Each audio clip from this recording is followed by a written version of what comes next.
Royal weddings create headlines all over the world. People love a wedding anyway, but they especially love it if the Queen and others are involved. You know that there's 2.5 billion people around the world tuned into it, watching it. Everyone's together, they're all like feeling part of something. It's brilliant, I love it. In the ultimate fairy tale. The way the wedding has been put together, it is theatre, it is drama.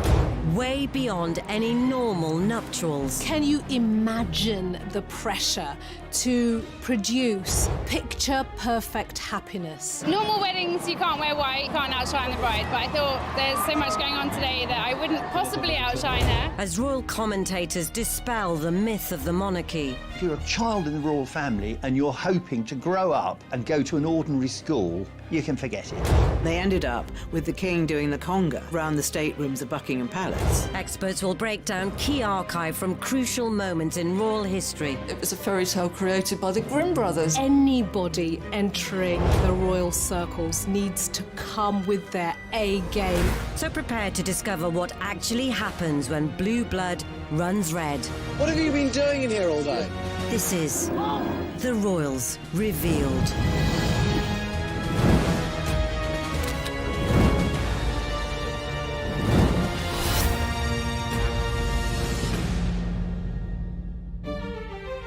In this episode, over the last century, 2 royal weddings have captured our imaginations above all others. Thousands jam the square before Buckingham Palace and the cry goes up, "We want Elizabeth." They've put a broad smile on the face of the nation.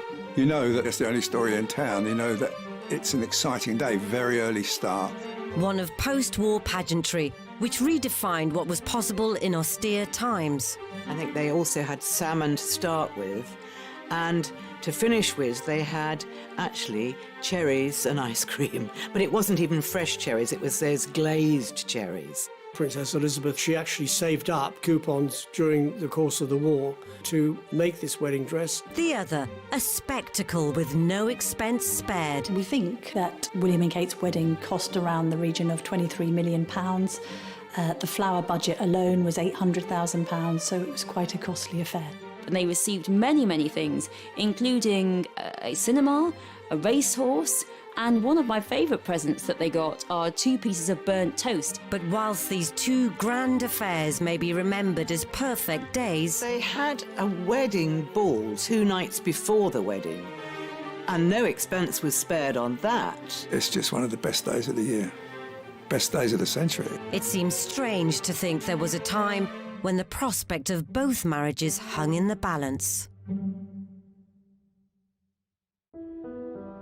Over 80 years previously in Italy, the makeup of the monarchy could have all changed when the young Prince Philip was just 17.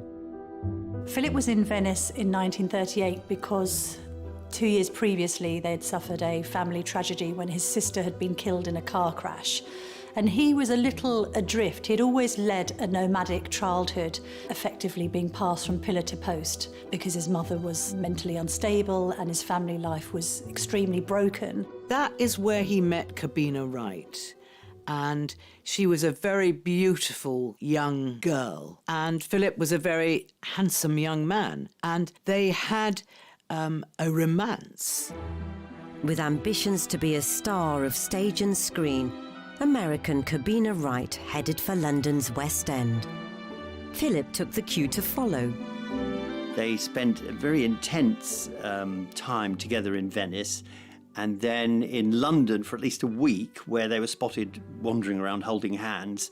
There was this sense that he was quite entranced by Cobbina because of her beauty, but also the sense of allure she had in somebody that was going to make it, was going to be famous, was going to be somebody talked about on stage and screen.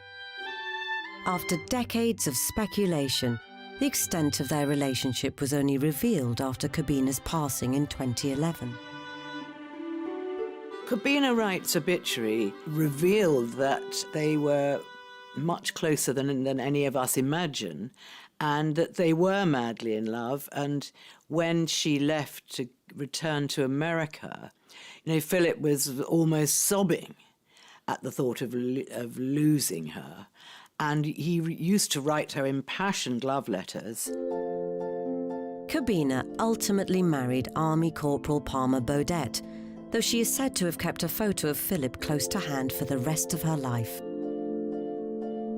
Prince William had also had his dalliances before hooking up with his future bride. At one point he was linked with Emma Parker Bowles, of all people, obviously related to Camilla Parker Bowles, and equally he was linked to Alexandra Knatchbull, who's a descendant of Mountbatten, again very close relations to the royal family. But the girl who really put Kate's nose out of joint was Jekka Craig, who was a long-term girlfriend of Prince William's before Kate was on the scene, and who still maintained a friendship with William after they broke up. And there was a bit of controversy apparently at William's 21st birthday party because it seemed as if Jekka had been given pride of place alongside him and not Kate. By graduation, William and Kate were officially an item. Very soon, Kate Middleton could be one of the most famous women in the world, and yet she must try to forge a career on her own terms. The future was also far from certain for distant cousins Elizabeth and Philip, who by 1946 had begun to share each other's company at royal gatherings. I think Queen Elizabeth, the Queen Mother, was a little bit more attuned to it, and obviously noticed that her daughter, used to flush red every time Philip came into the room. But I still don't think they thought there was absolutely any possibility of a marriage. I mean, they had Elizabeth lined up to marry a member of the British aristocracy. That's what they wanted for her. Whether he was mindful of these doubts or not, Philip popped the question. He proposed to her at Balmoral, and we know nothing more. We would all love to know how he did it. Did he go on one knee? Where was it? But I don't know. Either it's lost in the mists of time, or no one is ever going to say. George VI didn't want it to be made public because Elizabeth was only 20, and 21 then was the key age. And I think George VI felt that Elizabeth needed to be 21 before all the fuss that would be made when the engagement was announced. And they said, okay, but steady on. Let's just keep this quiet for the moment. With the king setting out his stall, the budding courtship was put on hold. But their impatience to get to the altar would be nothing compared to what their grandson's betrothed had to put up with decades later.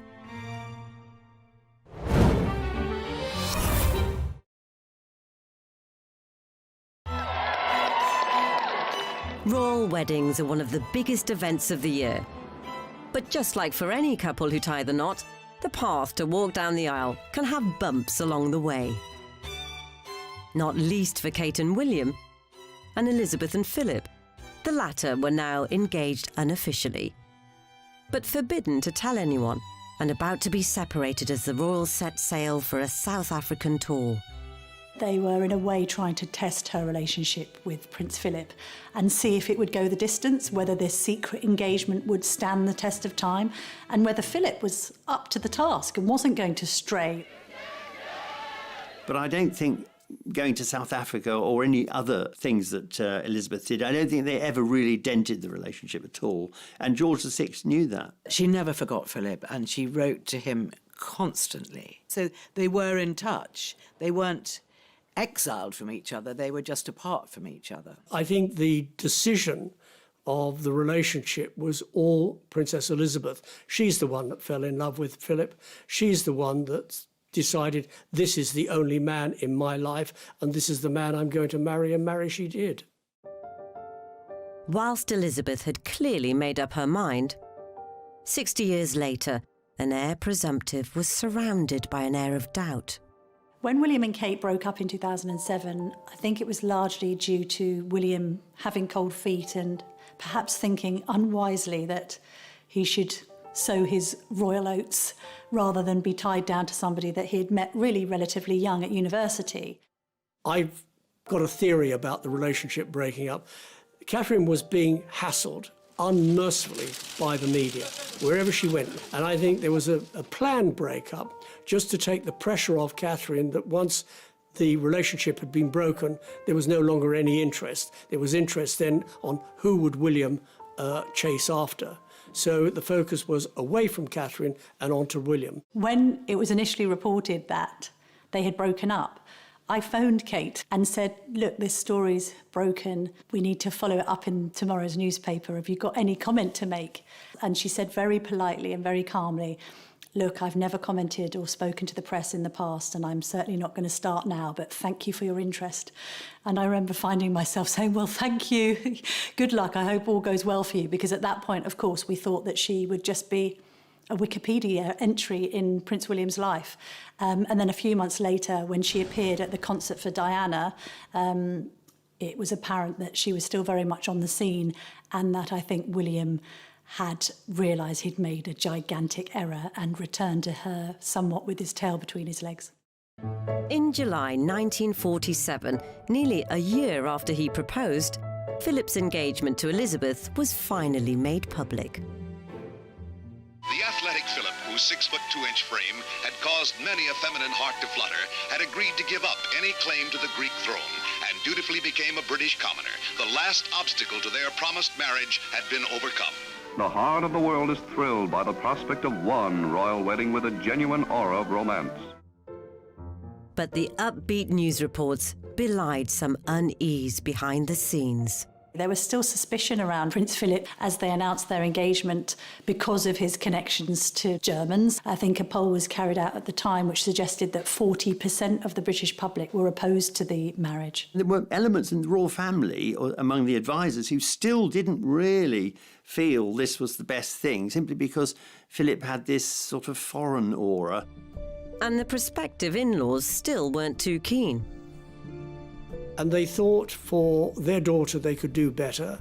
They thought too, not just about their daughter's happiness, but they also thought about support for her when she eventually became queen. Was Philip the right man? Apparently the Queen Mother used to refer to Prince Philip in quite disparaging terms as the Hun, which was seemingly a joke born out of the fact that Philip's sisters were married to SS officers.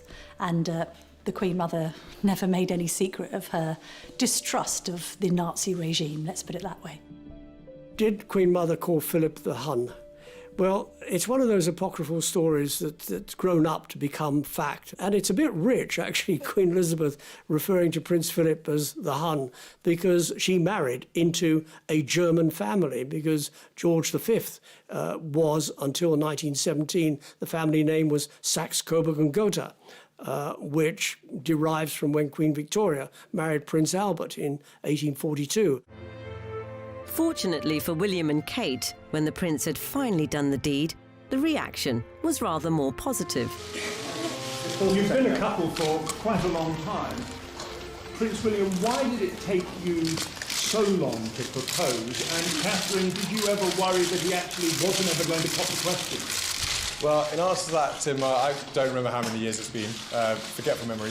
I also didn't realise it was a race, otherwise I probably would have been a lot quicker. And unlike most other husbands-to-be, William hadn't needed to frequent some high-end jewellers to find a ring fit for his queen.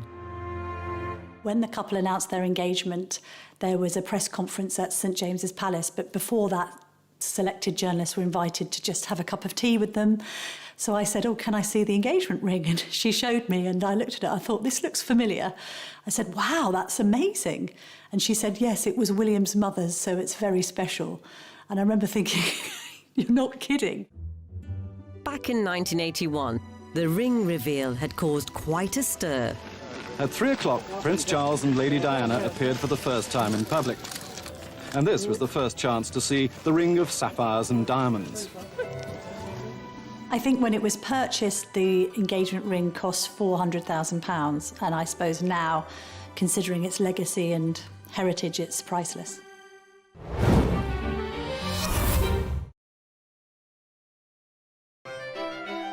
In stark contrast, the penniless Prince Philip had to think outside the box for Elizabeth's ring. When they left Greece, Prince Philip was carted off with his mother in a cardboard box.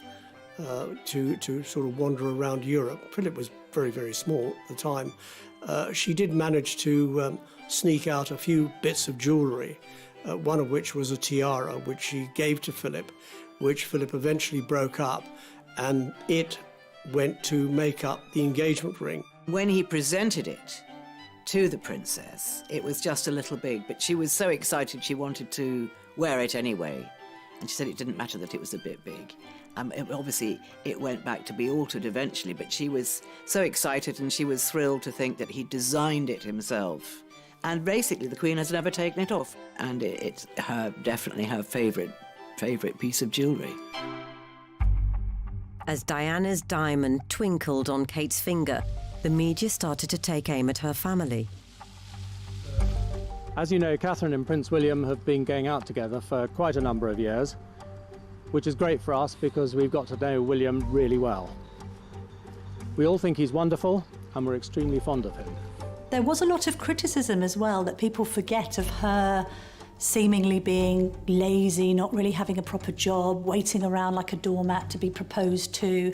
There's a sense that there wasn't much to her. There was also a great deal of criticism of her mother, Carol, having been an air hostess, and she was dubbed Doors to Manual in the press. Kate and her sister Pippa were referred to as wisteria sisters in that they were terribly fragrant and with a ferocious ability to climb. So there was this sense that, on one hand, the Middletons were these pushy and aspirational middle-class family desperate to break into the royal fold. With both engagements announced, the build-ups could begin and time was of the essence. I suppose the Queen and the King were keen for her to get married because you've got to remember George VI was very ill.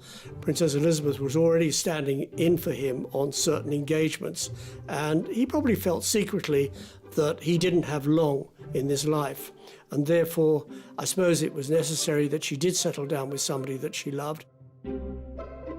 Elizabeth and Philip also had to contend with wedding planning in a time of post-war austerity and faced particular difficulties with regards to the bridal gown. There was controversy in certain sections of the media over the wedding dress, that it seemed to have cost a lot of money. We were still in rationing, so how many coupons went to make up this rather extravagant-looking bridal gown? There's a lot of talk that people actually sent in coupons, but the royal family being the royal family, they didn't accept unsolicited gifts, and the coupons were sent back to the senders. She was sent all kinds of bolts of cloth. She was sent nylon stockings. I mean, the public really entered into the spirit of this wedding. So how did the princess afford her dress? The government were really quite generous at the time. They gave Princess Elizabeth 200 coupons, which she actually saved up. She'd also saved coupons during the course of the war to make this wedding dress and look absolutely terrific in what was a grand occasion. Of course, the dress is the talk of literally every wedding. So when it comes to the royals, that intrigue goes into overdrive. Look at that wonderful gown.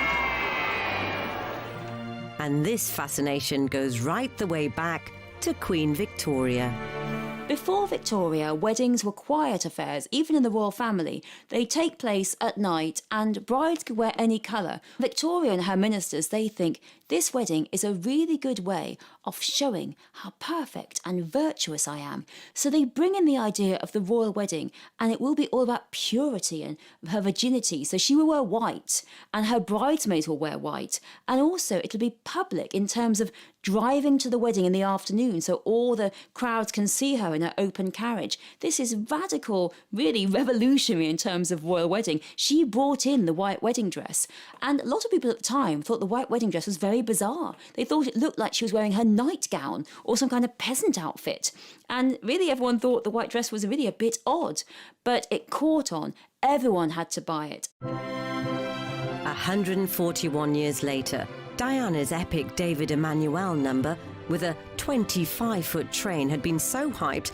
that bridal designers had stitched up a plan to create a copy in record time. Designer Mrs. Rosie Joseph took just 15 minutes to sketch the outline. Then the 24 workers rolled up their sleeves to produce an instant copy. The dress is not an exact replica. It's in polyester. Silk is too expensive.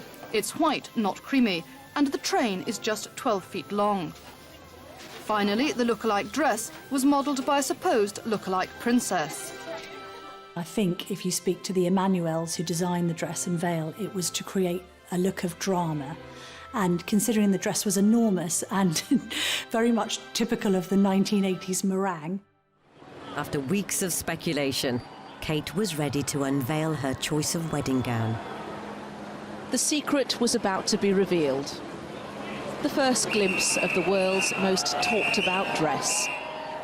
Lace, V-neck, with a veil. Through the window of the car taking her to Westminster Abbey, details were at last emerging. It was only when Kate Middleton stepped from the car that the picture was complete. As both Princess Elizabeth and Kate Middleton wowed making their grand entrances, they'd each insisted on some uniquely personal touches. Interestingly as well, both the Queen and Kate insisted on doing their own wedding makeup, which shocked observers in Kate's case because obviously having a makeup artist at a celebrity wedding is the done thing. And to be fair, the Duchess has always insisted on doing her own makeup, been criticised for it, but she did her makeup how she likes it. Despite her beautiful couture dress, the Queen didn't want to have her makeup applied by somebody else because in those days makeup could be very thick and very unattractive. But the future Queen's composed look hid a last-minute panic behind the scenes. The biggest incident for the princess on her wedding day was that her tiara broke and the catch on the back of the tiara snapped. But luckily, it was whisked round the corner to Garrard & Co. in Regent Street, where they welded it together and sent it straight back to Buckingham Palace again. Phew. But if you look very carefully, the one side is slightly higher than the other side, and it served its purpose. But it has subsequently been repaired properly because the Princess Royal used it for her wedding in 1973, and more recently Princess Beatrice wore it for her wedding. On Beatrice's wedding day, it's very slightly skew-whiff, and that's because you have to be very careful with that troublesome catch at the back. So as both brides entered Westminster Abbey, it was finally time to get hitched. But that wouldn't be the only hitch along the way. It's into full swing. Tens of thousands of well-wishers will line the streets to try and get a taste of the matrimonial fanfare.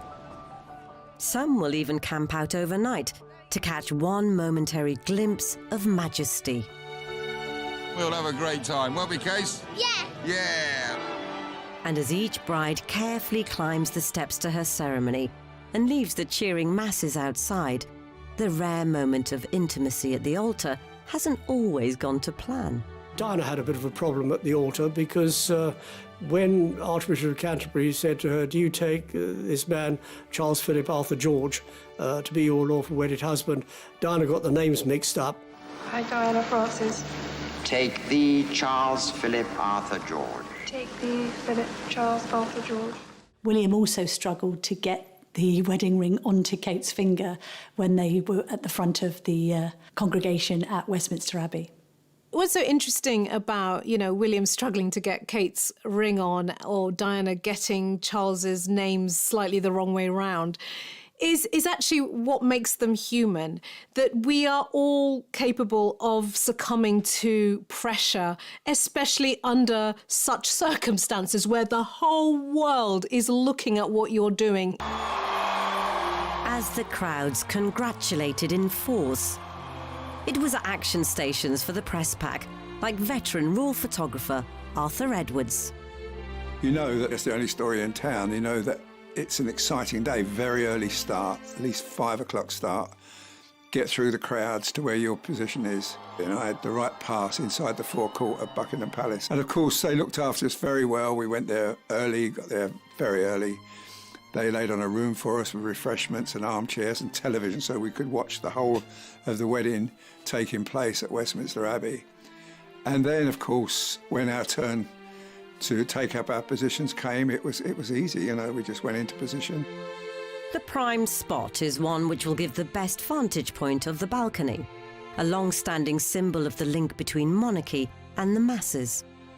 The balcony at Buckingham Palace is effectively where the window frame through which we see the royal family. Buckingham Palace was a focal point because the King and Queen were there. And as soon as the war ended, they made what's called the balcony appearance. So the British people associated the balcony with pomp and circumstance and happiness and celebration. That has always been the case, and especially for weddings. It's exciting, and look round and there's people, their noses pressed up to the railings of Buckingham Palace, and they're all excited and can't wait for the royals to come on the balcony, and you do some pictures of them, and that's the build-up, and then they come up on the balcony and they just roar. Here we go. Then you start firing pictures like crazy.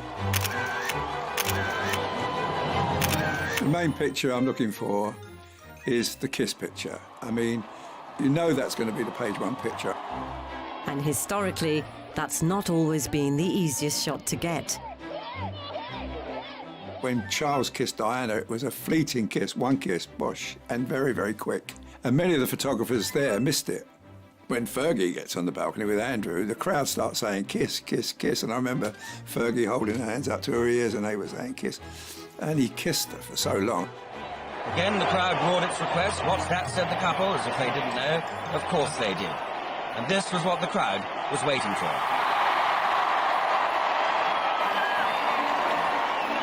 No matter how good a photographer you were, no one got a snap of Elizabeth kissing Philip. Thousands jam the square before Buckingham Palace, and the cry goes up, "We want Elizabeth." On the balcony, where kings and queens have appeared unnumbered times on great occasions, the young couple happily share the supreme day of their lives with their countrymen. The Queen and Prince Philip, when they appeared on the Buckingham Palace balcony, did not play to the crowds and decided they would not kiss publicly. So a simple wave was deemed satisfactory in 1947. But in 2011, with Kate seemingly overwhelmed... Oh, wow, she says. Oh, wow. would the kiss even happen?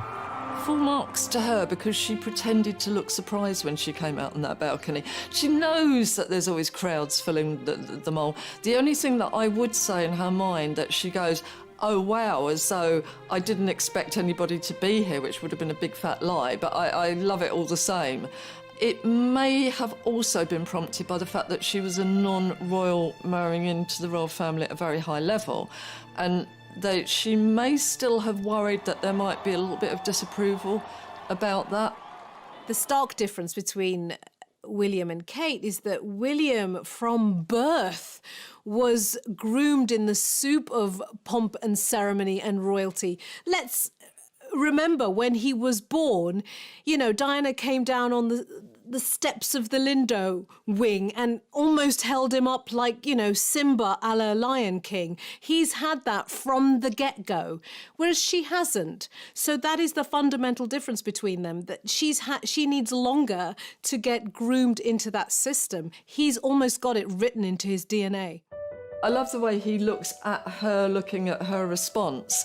And he's using a lot of suppressed facial expressions. He's using a suppressed smile. His eyes are crinkling.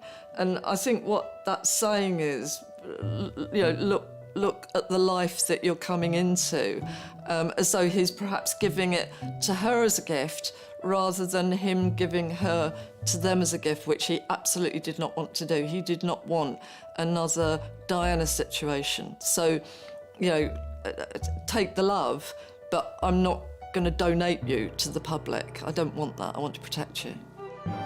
As Kate eased into the moment, William puckered up, and down below, Arthur was primed.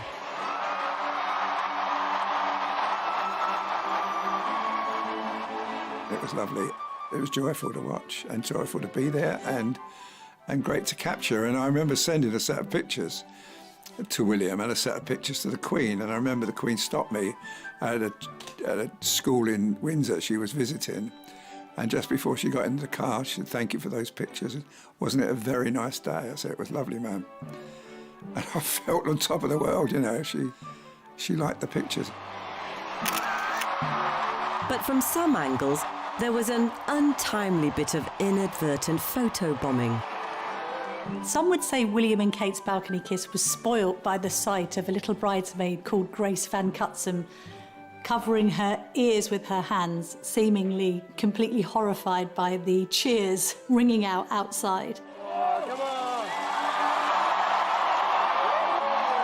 But then others look at that photograph and just say that it perfectly paints a picture of what weddings are actually like in reality, because there isn't a bride or groom out there that doesn't know that there can be an errant bridesmaid or page boy just about to ruin everything. If the balcony behaviour brought a touch of levity to Kate and William's snaps, Elizabeth and Philip had a much more serious dilemma to contend with in theirs. Following tradition set out by late Queen Elizabeth, the Queen Mother, the Queen left her bouquet at the Tomb of the Unknown Warrior in Westminster Abbey. So by the time she got back to Buckingham Palace, ready for the wedding photographs, there was no bouquet. So when they came to do the official wedding photographs, if you look very carefully, you'll see that she actually isn't carrying her bouquet. So what happened was, during their honeymoon, they had to return to Buckingham Palace, put on their wedding clothes again, and Longmans made a replica of the bouquet, so there she was holding the bouquet. So it must have really irritated both of them. And to this day, nobody knows what's happened to the bouquet. But bouquet or not, did the photos hide something else that was missing when it came to Philip's demeanour? We suddenly had to see this alpha, dominant, very grown-up, much older male taking more of a back seat. Suddenly she emerged looking very womanly, looking like a queen, and absolutely absorbing all of the attention in a way that I don't think the two of them had experienced before. And he had to take more of a back seat. She threw him a lot of very loving glances, and this photograph particularly is one of them. But it was very much that royal thing of, oh yeah, you know, I'm the one with the power, I'm the one in control, and I will throw a loving and encouraging glance at you, but you are just not as important in the hierarchy as I am. Elsewhere in the palace, the wedding breakfast had been a further challenge at a time of austerity. There was rationing on everything, on clothes, petrol, food, sweets, you name it, there was rationing. So people found it very difficult and struggled in providing food. So the caterers had to get creative with their resources. There was always a huge amount of game that comes off the royal estates, and they certainly could have kept that, frozen that, and used it for the wedding. So they tried to use sort of homegrown produce. There was a little bit of controversy in serving partridge, which wasn't rationed, but then things that fly through the sky in the shooting season, that you blast them out of the sky and you serve it. You've got to do something with it. I think they also had salmon to start with, and to finish with, they had actually cherries and ice cream. But it wasn't even fresh cherries, it was those glazed cherries and ice cream. However, the budget banquet didn't extend to the cake. It was made by McVitie, who had the royal warrant, and it was 9 foot high, and it had 500 pounds of ingredients in weight in it. And they'd used something like 600 eggs. And it seemed the cake fit for a queen could also tickle her grandson's taste buds. The idea of them having fruitcake did seem a little bit outdated in the sense that normally these days people opt for some sort of sponge. Having said that, the good thing about fruitcake, of course, is that you can cut and keep it. And I think even since Queen and Prince Philip got married, there have been pieces of cake that have been auctioned decades later. Whilst all weddings need cakes relative in size to the number of guests, some other expenses raised eyebrows. We're told the couple want to strike a balance between an enjoyable day and the current economic situation. But any nod towards austerity is, of course, relative. After all, they've chosen to get married in an abbey capable of seating more than 2,000 guests. And those guests were duly seated in a £50,000 fairy tale forest using more than 4 tons of foliage. Add to that a £250,000 dress, thorough processional route rehearsals, and a legion of staff to keep the whole operation going. The final financial reckoning was jaw-dropping. We think that William and Kate's wedding cost around the region of £23 million. The flower budget alone was £800,000, so it was quite a costly affair. Exact figures for Elizabeth and Philip's wedding aren't available, but it's safe to say that to truly call it an austere occasion would be some way off the mark. Pageantry and splendor are revived for this day in austerity-ridden London, a day which the world shares with Britain. This is the moment for which the teeming millions have been waiting for months. And perhaps controversially, there had been a less well-known extravagance earlier that week. They had a wedding ball 2 nights before the wedding, which is a royal tradition that they have a grand wedding ball, and no expense was spared on that. They had, first growth wines and champagnes, and they had a fantastic band, and they really pushed the boat out, and they have 1,200 guests at Buckingham Palace. And they ended up with the king doing the conga, sort of round the staterooms of Buckingham Palace. So it was a very, very jolly affair. With their wedding days done, the two couples hoped to have a relaxing first few weeks as man and wife. But there was very little chance they'd get to enjoy their honeymoon period, as outside interference ensured the newlywed gloss. The weddings of Elizabeth and Philip and Kate and William are two of the most significant. Her diamond anniversary, the Queen decided to put on a special exhibition of wedding memorabilia to give the public a sense of what a royal wedding was like in 1947. The Queen has put on display just a handful of the 2,500 gifts sent from leaders and politicians from across the globe, including this porcelain dinner service from the President of the Chinese Republic.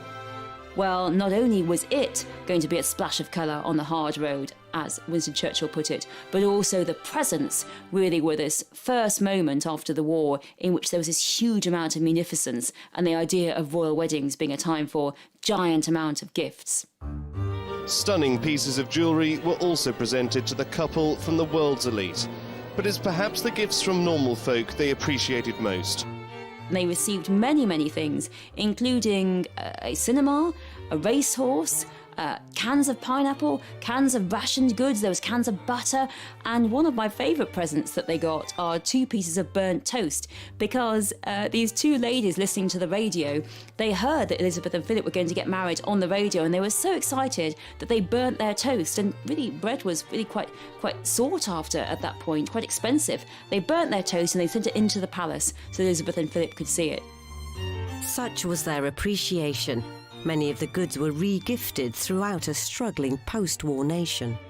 Here's a letter that she sent handwritten to one of the recipients. It says, "Many kind friends overseas sent me gifts of food at the time of my wedding.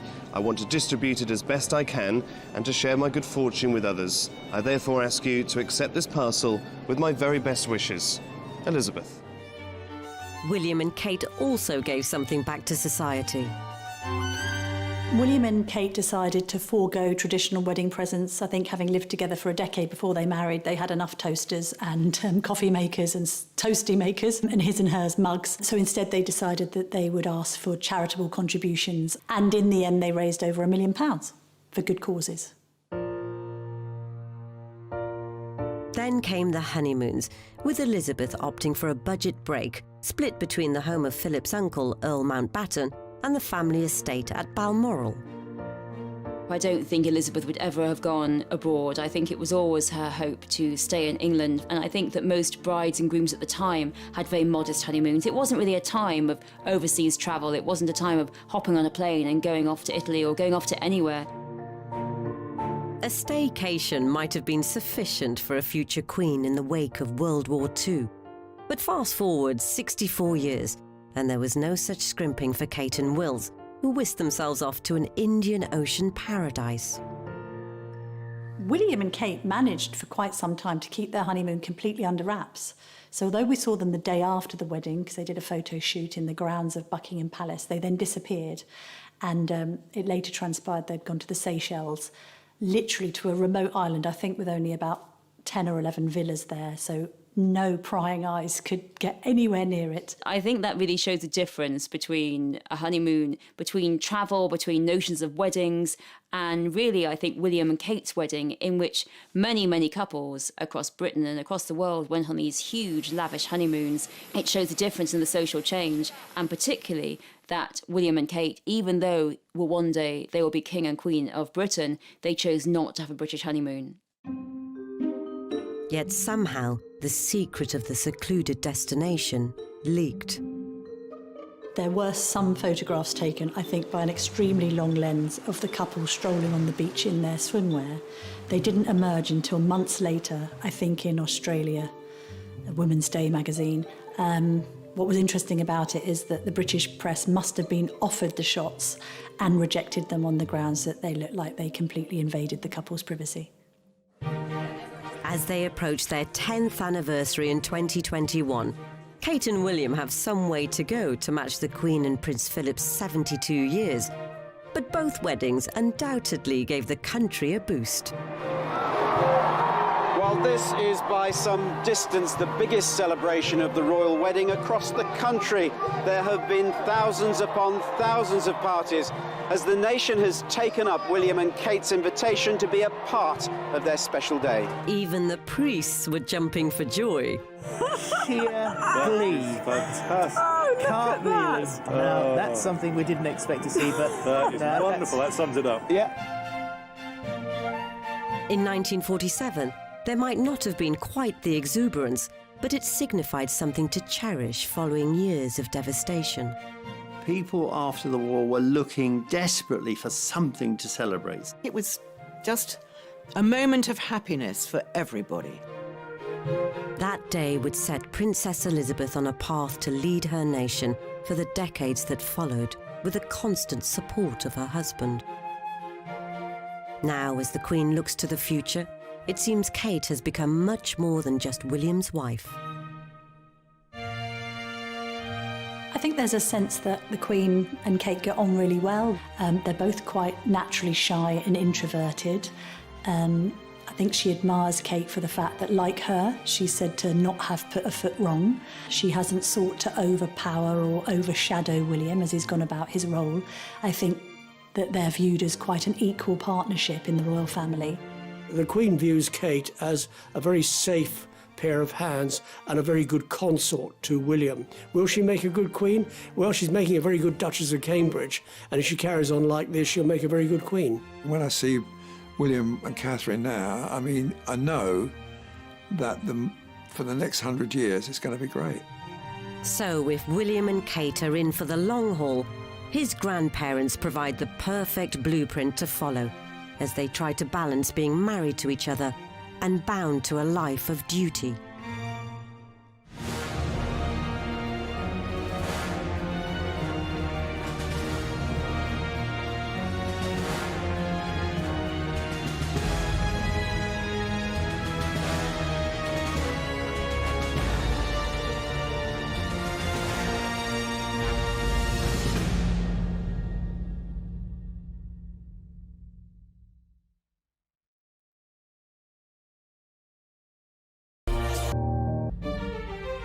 In this episode, over the last century, 2 royal weddings have captured our imaginations above all others. Thousands jam the square before Buckingham Palace and the cry goes up, "We want Elizabeth." They've put a broad smile on the face of the nation. You know that it's the only story in town. You know that it's an exciting day, very early start. One of post-war pageantry, which redefined what was possible in austere times. I think they also had salmon to start with, and to finish with, they had actually cherries and ice cream. But it wasn't even fresh cherries, it was those glazed cherries. Princess Elizabeth, she actually saved up coupons during the course of the war to make this wedding dress. The other, a spectacle with no expense spared. We think that William and Kate's wedding cost around the region of £23 million. The flower budget alone was £800,000, so it was quite a costly affair. And they received many, many things, including a cinema, a racehorse, and one of my favourite presents that they got are 2 pieces of burnt toast. But whilst these 2 grand affairs may be remembered as perfect days, they had a wedding ball 2 nights before the wedding, and no expense was spared on that. It's just one of the best days of the year, best days of the century. it seems strange to think there was a time